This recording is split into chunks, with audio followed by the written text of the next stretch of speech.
210 தொகுதிகள் மேல் எங்களுடைய கூட்டணி வெற்றி பெறும். இன்னும் ஓரிரு நாட்கள் நம்முடைய தமிழ்நாடு முதலமைச்சரோடு சேர்ந்து தமிழ்நாட்டில் தேர்தல் பரப்புரைக்கு வரவிருக்கிறார்.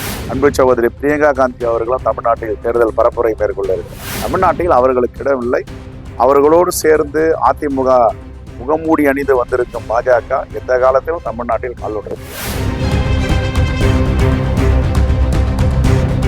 தமிழறிஞர் கலைஞருடைய தவ புதல்வர் முத்துவேல் கருணாநிதி ஸ்டாலின் முதலமைச்சர் என்ற அலை வீசிக் கொண்டிருக்கிறது.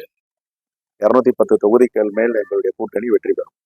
ராகுல் காந்தி இன்று பாண்டிச்சேரியில பிரச்சாரம் செய்கிறார். மாலை கண்ணனூர் கேரளாவில் பிரச்சாரம் செய்கிறார். இன்னும் ஓரிரு நாட்கள் நம்முடைய தமிழ்நாடு முதலமைச்சரோடு சேர்ந்து தமிழ்நாட்டில் தேர்தல் பரப்புரைக்கு வரவிருக்கிறார். இடமும் தேதியும் முடிவு செய்து சொல்வோம். சூறாவளி சுற்றுப்பயணம் செய்ய இருக்கிறார்கள்.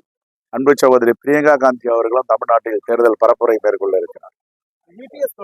ஏதாவது தமிழ்நாட்டில் கால உண்ணமா பாக்குறாங்க. தமிழ்நாட்டு மண் அவர்களுக்கு உகந்த மண் இல்லை. அவருடைய பாசிச மதவாத அரசியலுக்கு தமிழ்நாட்டில் என்றும் இடமில்லை. எவ்வளவோ தொந்தரவு கொடுத்தும் 5 ஆண்டுகள் வெற்றிகரமாக தமிழ் மக்களுடைய பிரதிநிதித்துவ தலைவராக ஆட்சி செய்திருக்கிறார். தமிழ்நாட்டில் அவர்களுக்கு இடமில்லை. அவர்களோடு சேர்ந்து அதிமுக முகமூடி அணிந்து வந்திருக்கும் பாஜக எந்த காலத்திலும் தமிழ்நாட்டில் காலோட முடியாது.